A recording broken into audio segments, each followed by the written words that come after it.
Terima kasih Anda masih bergabung bersama kami, pemirsa. Pada semester 1 tahun 2020, realisasi investasi penanaman modal dalam negeri atau PMDN lebih besar dari penanaman modal asing atau PMA.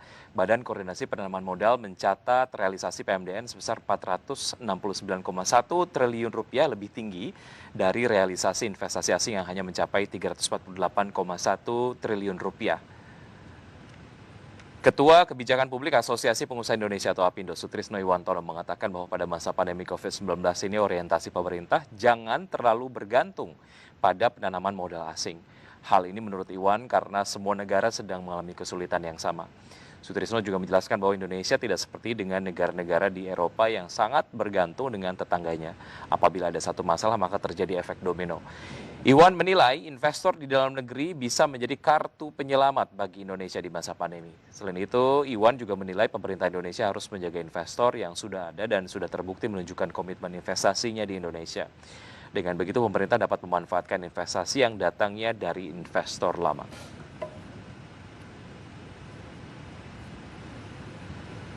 Ya, untuk melanjutkan perbincangan, saya sudah terhubung melalui aplikasi Zoom Bapak ataupun Mas Ahmad Heri Firdaus, Ekonomi Indef. Apa kabar Mas Ahmad? Alhamdulillah baik. Terima kasih sudah bergabung Mas Ahmad di Market Review. Kalau kita Sama. memperbincangkan bagaimana sebetulnya excitement dari investor asing untuk masuk ke sektor infrastruktur jalan tol pasca Omnibus Law nanti, ini dilihat sebagai sebuah kolaborasi lah ya. Tadi saya sudah berbincang bersama Pak Kris Adi dari Asosiasi Tol Indonesia. Ya, Investor domestik ataupun operator tol domestik tidak kemudian harus merasa keberadaan investor asing di sektor jalan tol sebagai sebuah persaingan lah. Karena memang Indonesia sendiri secara kuantiti masih memerlukan penambahan jalan tol. Analisa Anda seperti apa, Mas Ahmad?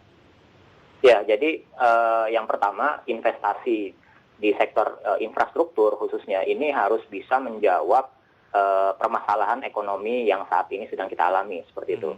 Apakah dengan membangun jalan tol atau membangun jalan raya yang panjang itu bisa memecahkan masalah yang ada saat ini? Nah, itu nanti tergantung dari indikator-indikator apa yang mencerminkan kita masih istilahnya banyak pekerjaan rumah yang harus diselesaikan. Nah, salah satu tantangan yang sedang kita hadapi ya, salah satu tantangan dan masalah ekonomi sebenarnya di sektor real atau di dunia usaha ini kan adalah tingginya biaya logistik. Gitu. Nah, apabila biaya logistik tinggi, maka kan harus ada pembangunan infrastruktur yang mampu mereduksi biaya logistik tersebut. Yeah. Nah, apakah jalan tol atau pelabuhan atau bandara atau seperti apa? Nah, inilah yang harus ada studi kelayakannya lebih lanjut seperti itu. Tapi pada prinsipnya adalah kolaborasi investasi atau kerjasama antara pemerintah dan pihak swasta ini sangat mungkin terjadi seperti itu, dan saat ini kan memang arahnya cenderung ke sana. Jadi pemerintah memberikan katakanlah menyiapkan kerangka regulasinya seperti apa, kemudian menyiapkan lahannya yang sudah siap untuk dijadikan tempat untuk membangun infrastruktur. Kemudian dari sisi atau dari swastanya, baik swasta dalam negeri maupun swasta asing, mereka melakukan pembangunan seperti itu. Nah, ini kan merupakan kolaborasi yang memang harusnya setiap sektor atau khususnya swasta maupun swasta asing maupun swasta dalam negeri yang tentunya juga bisa berkolaborasi juga, bermitra gitu ya untuk bekerja sama dengan pemerintah. Nah, jadi intinya pertama pembangunan infrastruktur ini harus mampu menjawab masalah yang saat ini terjadi. Salah satunya adalah tingginya biaya logistik di sektor real seperti itu. Nah, ini yang harus dikerjakan seperti itu. Dengan dibangunnya banyak jalan tol, apakah ini serta-merta akan menekan biaya logistik, Mas Ahmad, menurut Anda? Ya, jadi biaya logistik yang paling menonjol, paling besar ini ya komponennya adalah biaya transportasi. Nah, jalan tol ini merupakan salah satu ya, baru hanya salah satu sarana yang bisa memperlancar arus mobilisasi barang dan jasa seperti itu. Nah, sebenarnya selain jalan tol masih banyak lagi ya, seperti memperluas atau memperbanyak kapasitas pelabuhan, kemudian juga bandara, kemudian juga jalan raya, rel kereta api. Ya, jadi saya rasa jangan terfokus di satu infrastruktur saja, namun juga kita perhatikan kebutuhan dunia usaha.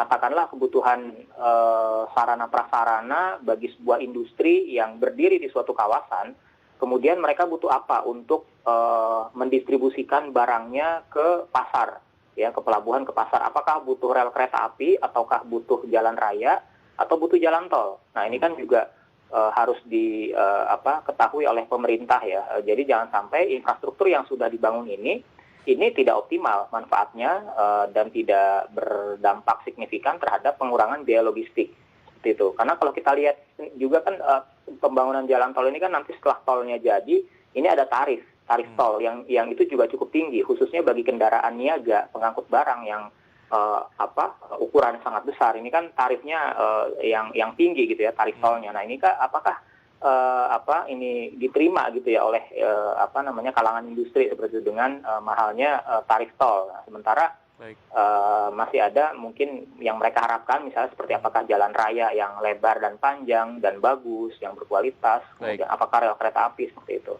Mas Ahmad, di segmen berikutnya kita akan memperbincangkan investasi secara general, perbandingan antara PMDN dan juga PMA.